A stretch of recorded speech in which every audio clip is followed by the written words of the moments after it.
A Mão e a Luva, Machado de Assis, capítulo 19, conclusão.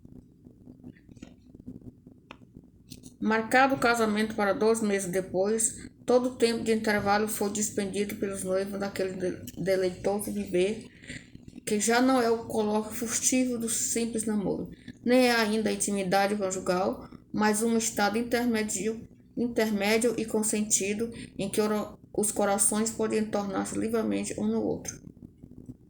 Aqueles não tinham nada do amor estático e romanesco de Estevão, mas amavam sinceramente, ela ainda mais do que ele, e tão felizes um com o outro. A gente que os conhecia comentou de todos os modos e feitios aquele caso inesperado. E a mais de um roeu a inveja do favor com que o céu tratara Luiz Alves. A gentileza e a elegância da moça não encontravam objeção no espírito de ninguém. Todos os confessavam e aplaudiam, porque até o silêncio mortificado de algumas belezas rivais, se porventura as havia, era também aplauso e do melhor. Quanto ao caráter de Guiomar, divergiam muito as apreciações. E um dia em que Luiz Alves lhe contava uns trechos de conversa ouvidos a furto e de que era objeto a noiva, ela pareceu refletir longo tempo e enfim respondeu: não admira que haja tanta opinião diferente. É natural, porque nunca vulgarizei o meu espírito. Entretanto, a opinião dos outros importa-me pouco. Eu quisera saber a sua. A minha é que é um anjo. Guiomar fez um gesto gracioso de enfado, como quem não esperava aquele cumprimento velho e comum, aliás, eternamente novo. Porque não há outro mais pronto e mais belo nas nossas línguas cristãs. O noivo sorriu, mas nada lhe disse, e todavia podia dizer-lhe alguma coisa. Aquilo, pelo menos, que o leitor não lhe ouviu num dos capítulos anteriores. Se não sabe o que sou, continuou Guiomar, eu mesmo direi, para que se não case comigo assim de emboscada, e não lhe aconteça unir-se a um demônio, supondo que é um anjo. Um demônio? Exclamou Luiz rindo. Nem mais nem menos, retrucou ela rindo também. Saiba, pois, que eu sou muito senhora da minha vontade, mas pouco amigo de as exprimir. Quero que me adivinhem e obedeçam. Sou também um pouco altiva, às vezes caprichosa, e por cima de tudo, isto tenho um coração exigente. Veja se é possível encontrar tanto defeito junto.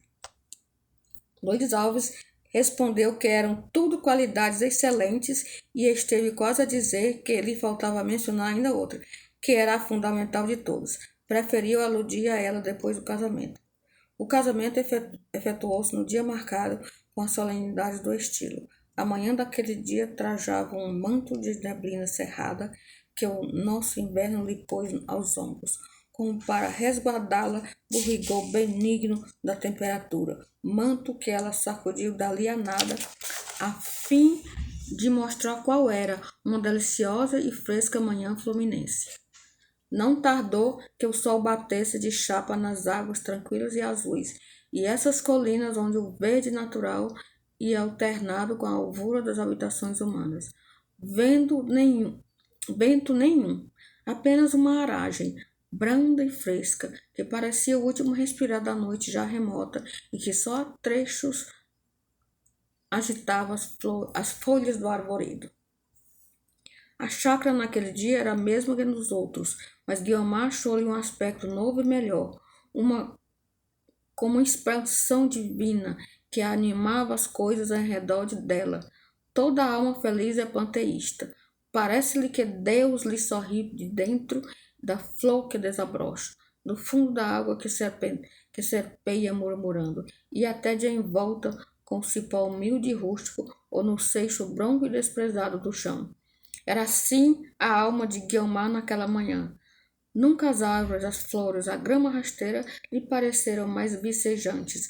O sentimento interno auria aquela vida exterior, do mesmo modo que o pulmão bebia o puro ar matinal. De volta com essas sensações comuns a toda a alma, Havia ainda as que eram dela. Dela via ali o seu último sol de moça solteira e contemplava por antecipação a aurora nova, o dia longo e feliz de suas férvidas ambições. Neste ponto despia sua fantasia as asas de folha agreste que andara a pairar no meio daquela vegetação para envergar outra de seda e brocado e voar, sabe Deus, a que sítio de grandeza humana. O acaso que naquela manhã vestisse o mesmo roupão com que Estevão a vira do outro lado da cerca e trouxesse no colo e nos pulsos o mesmo broche e o mesmo botão de safira. Não tinha o livro, mas em falta dessa circunstância havia outra, que era mesmo daquela célebre manhã. Havia uns olhos que do outro lado da cerca a espreitavam namorados. Não eram, porém, os mesmos, eram os do noivo, com quem ela foi encontrar os seus. E o mais doloroso de tudo é que nem a cerca, nem os demais acessórios, nada lhe lembrou o outro homem que morria por ela. A felicidade é isto mesmo. Raro lhe sobra a memória para as dores alheias. Não menos alegre do que ela parecia a baronesa naquele dia. De longe em longe surgia-lhe na memória a ideia do sobrinho, mas já não havia tristeza de não ter efetuado o casamento, como desejara. Tão leve foi o golpe em Jorge e tão indiferente andava ele, que a boa senhora compreendeu que o amor, se existira, não era grande e, sobretudo, não perdurou. A ideia de que isto mesmo podia acontecer ao cabo de 6 semanas de casado fê-la dar graças a Deus do nenhum êxito de seus planos. Mrs. Oswald igualmente se mostrava feliz, talvez ainda mais porque era-o aparatosamente como se quisesse resgatar as passadas culpas. Guiomar entendia a intenção latente das manifestações ruidosas com que ela andava a felicitá-la e bajulá-la, mas o dia não era de rancores, nem de ressentimentos, e ela recebia sorrindo as cortesanices da inglesa. O casamento fez-se, enfim.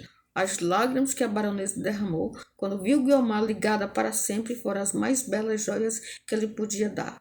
Nenhuma mãe se verteu mais sincera, e seja dito em honra de Guiomar, nenhuma filha as recebeu mais dentro do coração.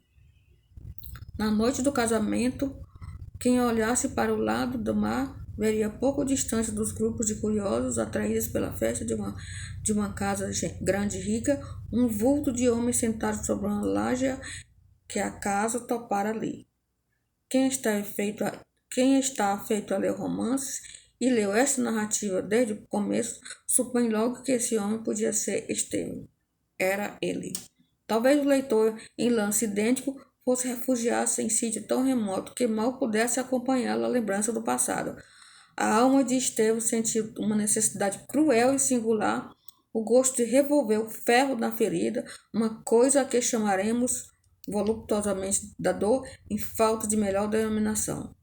E foi para ali contemplar com os indiferentes e ociosos aquela casa onde reinava o gozo e a vida, e naquela hora que ele afundava o passado e o futuro de que vivera. Não o retinha a consciência do estoico. Pela face